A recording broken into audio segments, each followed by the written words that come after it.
السلام عليكم ورحمة الله وبركاته. ازي حضراتكم؟ عاملين ايه؟ تمام؟ يا رب تكونوا بخير. اتمنى والله يعني ان انا اي حاجة انزلها او اي فيديو يعجبكم، ولو في اي حد ليه اي كومنت او اي حاجة تحت امركم يبلغني، يكتب لي في التعليقات، وانا على راسي متقبل اي حد. اذا حد انتقدني او حد قال كلمة مش يعني حد قال حاجة انا غلطان فيها وراجعني فيها، على دماغي من فوق، على دماغي من فوق، تحت امركم. وثانيا طبعا متشكر جدا جدا جدا، يعني والله ما كنتش متوقع بصراحة، يعني الدعم الجميل جدا ده. دعمكم والله يعني شرف على راسي من فوق، دعمكم حاجة. أنا اتبسطت جدا من الدعم ده. شكرا ليكم بجد، شكرا ليكم. أنا هتكلم في موضوع النهاردة، موضوع يعني معظم الناس عارفاه يعني، بس في ناس يعني إيه، آه، في بعض المعلومات عندها مش حاضرة أو مش موجودة، أو في ناس يعني مش فاهمة الموضوع ده بالظبط يعني، أو بتتصرف ساعات غلط من الخضة، من الرعب اللي شايفاه على بنتها أو ابنها. وربنا يا رب يعافي الجميع. طبعا أنا هتكلم في موضوع يعني مش هغيب عليكم بإذن الله. بس قبل أي حاجة طبعا، يعني يا ريت كده أي حد يشوف الفيديو ده يصلي على النبي عليه الصلاة والسلام بنية الفرج، وربنا يفرج كربنا ويزيل همنا بإذن الله يا رب. هنتكلم في الموضوع النهارده، موضوع السخونية عند الأطفال. احنا لو انت نمت بالليل، او حضرتك نمت بالليل مثلا، وابنك كويس وبيضحك وبيلعب وكله تمام، وفجأة قمت مثلا على الساعة 2 3 بالليل، لقيت ابنك او بنتك ده عنده سخونية، جسمه مولع نار، انت حسيتي بالسخونية ديت وهو نايم جنبك، تمام؟ مش عارفه تتصرفي ازاي. او الولد مثلا السخونيه 39 40 ونص، ولا مثلا عنده تشنجات او عنده رعشه او شفافه بتخبط في بعضيها، يعني انت هتتصرفي ازاي؟ لو واحده طيبه او كده، او ما عندهاش خبره او مش مدركه قوي في موضوع السخونيه ده، هتقوم تاخد الحق، قوم ويقوم فتصحى جوزها بسرعه، او الحق الولد بيموت او البنت بتموت، اما جوزك مسافر في الشغل مش موجود مثلا، هتتصرفي ازاي في وقت زي ده وانت مش قادره تنزلي من الشقه مثلا؟ مفيش دكتور هتلاقيه دلوقتي، او مستشفى بعيده عنك، هتعملي ايه؟ طبعا اول حاجه هتعمليها لو عندك بانيو، هتملي البانيو ميه.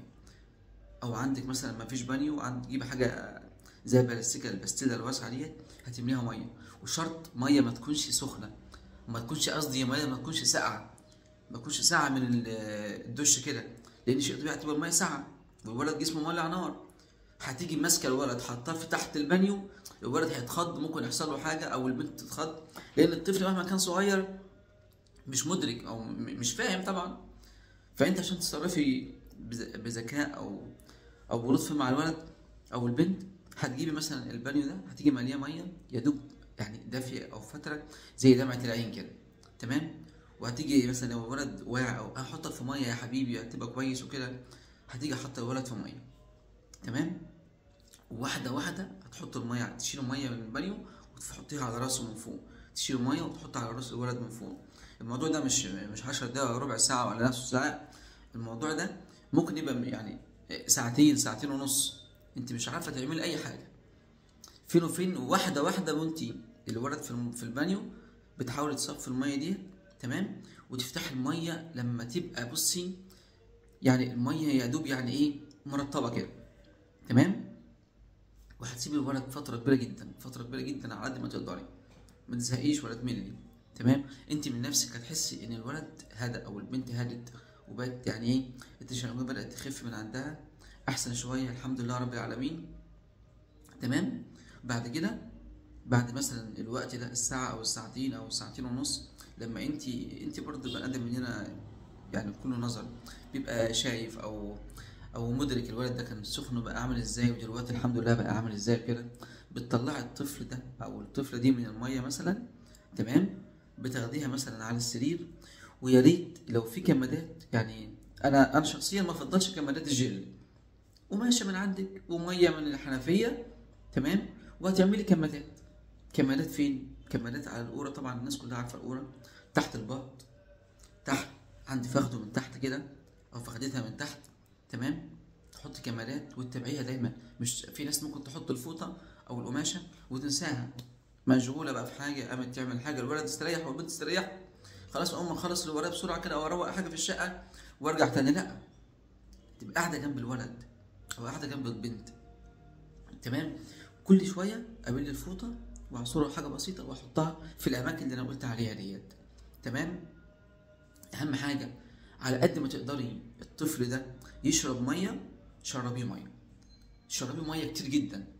اكليه شويه رز بلبن، شويه زبادي، ما تكونش برضو ساقعه جامد، تكون بره مثلا بره التلاجة او حد جايبها بالليل مثلا. لو الولد ده او البنت قدرت ترجع اي حاجه من بطنها هيبقى افضل كتير كتير كتير جدا. ليه؟ طبعا لان الميه اللي شربتها او الاكل اللي اكلته ده، الزبادي والحاجات ديت، لما ترجع كل ده هيطلع جوفه مولع نار، هيطلع الحاجه اللي في بطنه، تمام. هتحس ان الطفل بقى كويس جدا جدا وهدى عن الاول كتير خالص خالص خالص، تمام. تتكلمي معاه. عندك بقى اي حاجه خفض الحراره في البيت، عندك بروفين، عندك كتافلاي، اي حاجه من الحاجات السخونيه الدنيا، عندك ستال، الناس كلها عارفه الحاجات السخونيه، تمام. هتبداي تديله الحاجه ديت وتفضلي جنبه لغايه يعني بصي، لغايه ما تحسي ان الولد بقى طبيعي جدا جدا جدا، تمام.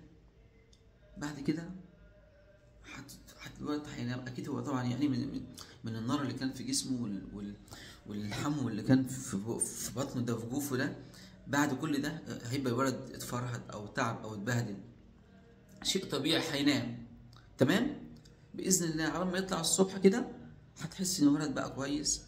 حضرتك مش عاوزه تكشفي مثلا، حاجه ترجع لك انت، بس يفضل طبعا ما تقوليش ان الولد ده السخونيه راحت والحمد لله، اما النوم الصبح بقى زي الفل ومش عارف ايه وكده واخد لبوسه وتمام زي الفل. ممكن السخونيه ترجع في اي وقت.